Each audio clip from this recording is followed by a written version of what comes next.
ഇന്ത്യയിൽ അയിത്തത്തിനെതിരെ നടന്ന ആദ്യത്തെ സംഘടിത പ്രക്ഷോഭമാണ് വൈക്കം സത്യാഗ്രഹം.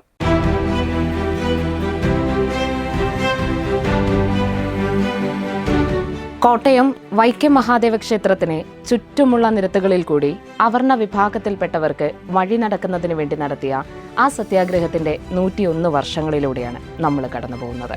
വൈക്കം സത്യാഗ്രഹത്തെക്കുറിച്ച് പറയുമ്പോൾ ഗാന്ധിജി എന്ന ദേശീയ നേതാവ് നൽകിയ പിന്തുണയും അദ്ദേഹത്തിന് അയിത്തം ഏർപ്പെടുത്തിയ കേരളത്തിലെ ഇണ്ടംതുരുത്തി മനയെക്കുറിച്ചും നാം അറിയേണ്ടതുണ്ട്.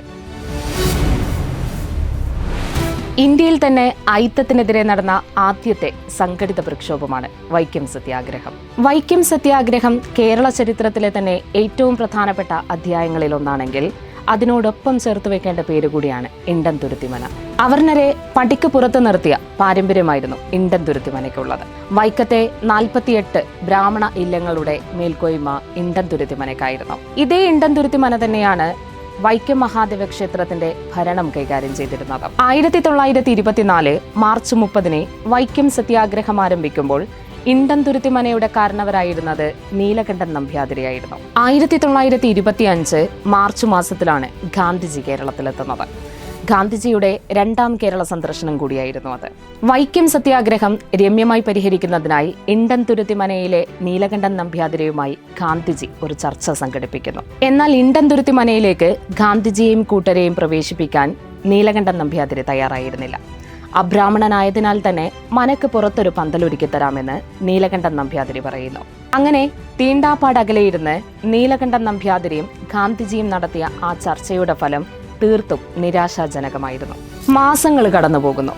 ഏറ്റവും ഒടുവിൽ 1925 നവംബർ 23 വൈക്കം മഹാദേവ ക്ഷേത്രത്തിന്റെ കിഴക്കേ നട ഒഴികെയുള്ള നിരത്തുകൾ അവർണ വിഭാഗത്തിൽപ്പെട്ടവർക്ക് തുറന്നുകൊടുക്കാൻ തീരുമാനമാക്കുന്നതോടുകൂടി ഇന്ത്യൻ നാഷണൽ കോൺഗ്രസും KPCCയും ആ സത്യാഗ്രഹം അവിടെ വെച്ച് അവസാനിപ്പിക്കാൻ തീരുമാനിക്കുന്നു.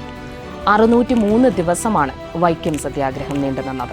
1928 ആകുമ്പോഴത്തേക്കും തിരുവിതാംകൂറിലെ എല്ലാ ക്ഷേത്ര നിരത്തുകളും അവർണ വിഭാഗത്തിൽപ്പെട്ടവർക്കായി തുറന്നു കൊടുക്കപ്പെട്ടു. എങ്കിലും ക്ഷേത്രപ്രവേശനത്തിനായി വർഷങ്ങൾ കാത്തിരിക്കേണ്ടി വന്നവർക്ക് 1936 നവംബർ 12 ചരിത്രപ്രസിദ്ധമായ ക്ഷേത്രപ്രവേശന വിളംബരം അന്നത്തെ തിരുവിതാംകൂർ ഭരണാധികാരിയായിരുന്ന ശ്രീ ചിത്തിര തിരുനാൾ പുറപ്പെടുവിക്കുന്നു. 1956 നവംബർ 1 കേരള സംസ്ഥാനം നിലവിൽ വരുന്നു. കേരളത്തിൽ പൂർണ്ണമായും രാജഭരണം അവസാനിക്കുകയും ചെയ്തു. 1957 EMSന്റെ നേതൃത്വത്തിൽ കേരളത്തിൽ ആദ്യ മന്ത്രിസഭ ചുമതലയേൽക്കുകയും ചെയ്യുന്നു. കേരളത്തിൽ ഭൂപരിഷ്കരണ നിയമം നടപ്പിലായപ്പോൾ ജന്മിമാർ കൈയടക്കിയ ഭൂമി അവകാശികൾക്ക് കൊടുക്കേണ്ടി വരുന്നു.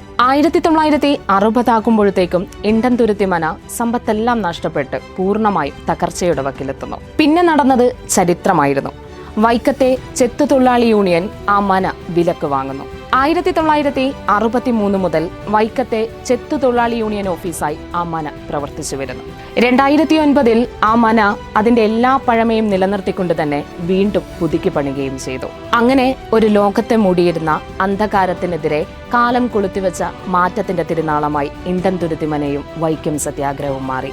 അപ്പോൾ ചരിത്രവുമായി ബന്ധപ്പെട്ട വീഡിയോസുമായി വീണ്ടും കാണാം. ഏസിനൊപ്പം.